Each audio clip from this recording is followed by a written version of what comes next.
This went into effect on September 18th, and I want to talk about what cashless bail exactly looks like. You said this in a recent statement that the quote focuses on ensuring effective implementation. What does effective implementation then look like? Yeah, I mean, so there was political games. One that I would say there were people who were willing to risk public safety to play political games.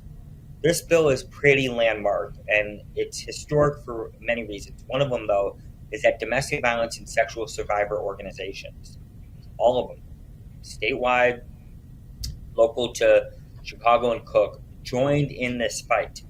And they said, we're going to turn away from 30 years of policy. We're going to enter into this fight, something more restorative. And so we built a piece of legislation that says money is not going to be the determining factor of your release.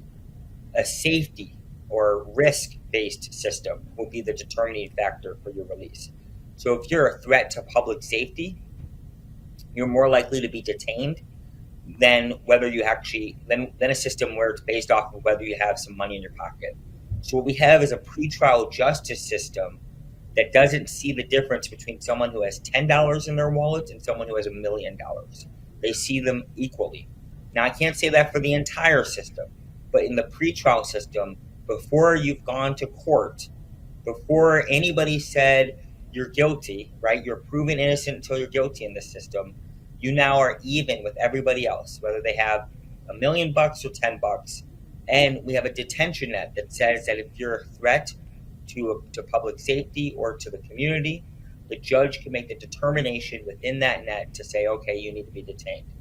So that means that we're not going to focus on crimes that are generally, mainly based on poverty, or we're not going to focus on someone who may be addicted to drugs and unfairly detain them. We're going to say if the person is specifically a threat to someone else, they should be detained. And that makes it the first in the country exclusively based off of a safety standard, not a money standard.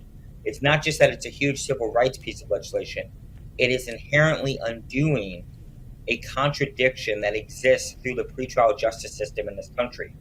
If you live in New York or California, or you live in Texas or Nevada, if you have a system that isn't based off safety but based off wealth, what does that mean? It means that someone who may actually be a threat to someone, let's say a domestic violence incident, and all they have to do is write a check or go see a bail bondsman and be able to get themselves out and go right home and cause some serious, serious problems in their home. Well, in Illinois, now if that's something that happens, they can make the determination, say, this person seems like a threat to that person in this house, and we need to keep them detained. That's fundamentally what we've done in Illinois, and that is, out of all the talk you hear from all these people, you hear from Trump and DeSantis, Jim Jordan, they are literally saying they want a system that is worse on safety than the one that we have. So that's just sort of what we've been able to accomplish. And my hope is that as this gets implemented, I tell people all the time, as a legislator, I don't work in perfection. Perfection doesn't exist. What we do is we say, what can do the most good for people? And so as we watch this law go into effect, I want to make sure that we're not either overly locking up people or we're not dealing with the public safety component. We need to make sure we watch it. But right now, we seem like we're on a very good path and it's being implemented throughout the state.